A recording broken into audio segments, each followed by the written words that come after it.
Welcome to The Explainer. Today we're diving into something that is honestly pretty chilling, the architecture of betrayal. We're going to systematically deconstruct the John Worboys case. And what makes this case so terrifying is that it's a mechanical, perfect example of how a predator didn't rely on dark alleys or, broken locks. Instead, he completely weaponized a socially certified, highly trusted, safe environment. But before we get into the actual mechanics of this trap, I want you to think about something. What actually makes a vehicle safe? Is it just physical security, like the locks, the thick glass, seatbelts? Or does that feeling of safety really come from the automatic, completely unquestioning trust we place in a regulated system? Just kind of keep that in the back of your mind as we go through this. Okay, to really understand how this trap worked, we're going to break things down into 4 parts: the architecture of trust, the social engineering script, the chemical erasure, and finally, the gaslighting effect. All right, let's jump right into part 1, the architecture of trust. We've got to start at the macro level with the environment itself, the iconic London black cab. People trust these cabs completely. And to really grasp just how deep that public trust goes, think about this number, 25,000. That is the massive number of streets, landmarks, and insane little routes that a driver literally has to memorize just to pass the knowledge. It's this famously rigorous, multi-year exam that's known worldwide. And passing that grueling test, well, it establishes what we call institutional legitimacy. It essentially builds an impenetrable psychological shield around the driver. So the really crucial takeaway here is that Worboys didn't need to invent some fake identity or try to creepily lure people into an unmarked van. He was operating right inside a heavily vetted system that millions of people implicitly trust every single day. And the physical setup of the cab brilliantly and terrifyingly illustrates the spatial design advantage he had. On one side, you've got the front compartment. That gives the driver total authority and physical isolation. On the flip side, the rear compartment places the passenger in a state of vulnerability with really limited visibility. Under normal circumstances, right, this separation feels like a great private ride. But in this context, it totally transforms into an environment of absolute isolation, and the passenger doesn't even realize it's happening. Now, combine that physical isolation with the timing. A cab ride is universally seen as the final, safe step home. Worboys intentionally targeted late-night conditions. His passengers were fatigued, maybe they'd been drinking, and their only thought was just getting home to their bed. When you hop into a licensed cab at night, your brain basically tells you, okay, the dangerous part of the night is over. Your natural threat detection just completely drops to zero. Which brings us to our second layer, Section 2, the social engineering script. Once the passenger was physically settled in the cab, Worboys would deploy this meticulously crafted behavioral script. It was all about performative normality. He'd use false social alignment cues, saying things like, "Oh, you're my last fare of the night," or acting like it was this crazy coincidence that they were heading in the exact same direction, all while being overwhelmingly, ridiculously friendly. He was deliberately shifting the vibe from a guarded stranger interaction to a super relaxed temporary social encounter. And then came the hook, the luck narrative. He would excitedly tell the passenger that he just won the lottery or hit some massive winning streak at a casino. Sometimes he'd even pull out a literal bag of cash to prove it. Fabricating this sudden, massive financial win totally changes the atmosphere in the cab. It pulls the passenger right into a celebratory, low-threat state of shared joy and curiosity.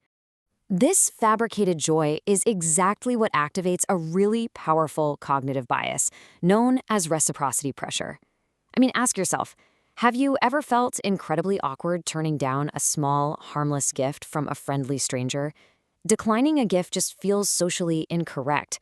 So when this super friendly driver offers you a tiny, sealed bottle of champagne just to celebrate his good luck, that social pressure makes it almost impossible to say no. And that leads to this incredibly terrifying reality. Absolutely no force is required. Social normality completely overrides our threat perception. This entire phase of the trap relies 100% on bypassing suspicion through harmless social bonding. He didn't need physical force or aggression at all. Let's move to part 3, the chemical erasure. This is where we enter the micro level of the trap. What was actually inside that gifted alcohol? Investigators found evidence of highly potent sedative compounds.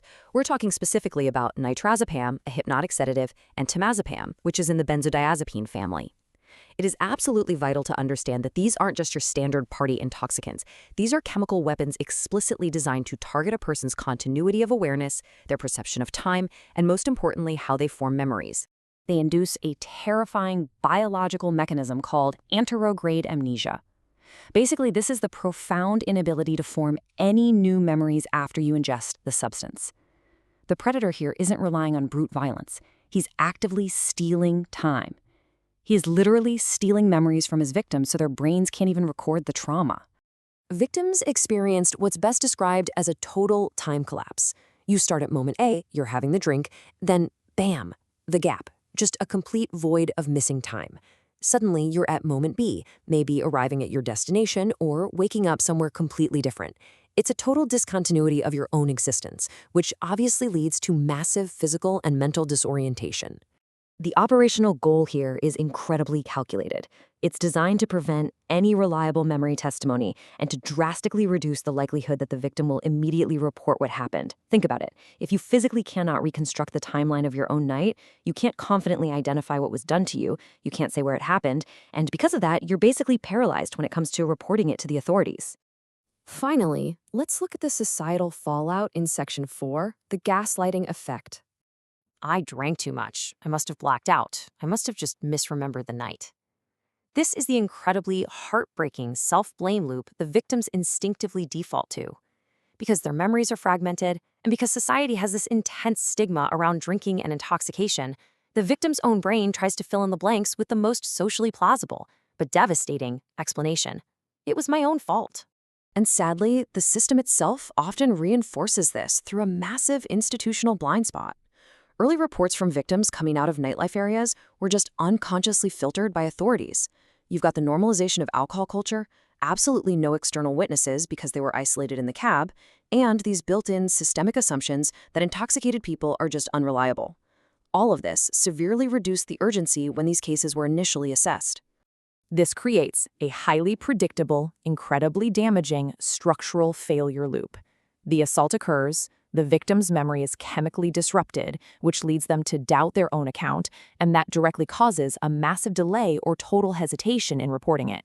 When you trace this loop, you see exactly how the institutional response gets slowed down to a crawl, allowing this pattern of crimes to remain completely unconnected for years. Which brings us right back to the core thesis of this explainer. The system itself literally becomes the disguise. By the time victims even started to untangle their fragmented memories and realize what had truly happened to them, the taxi was long gone. That perfectly controlled environment had vanished, and their own memory was fundamentally unstable. I want to leave you with a thought, a pretty provocative reflection. When a predator can so seamlessly weaponize a heavily regulated, universally trusted institution, what other safe systems in our daily lives might actually be functioning as blind spots? It's something we all need to deeply reconsider when it comes to the mechanical trust we just blindly place in our everyday environments.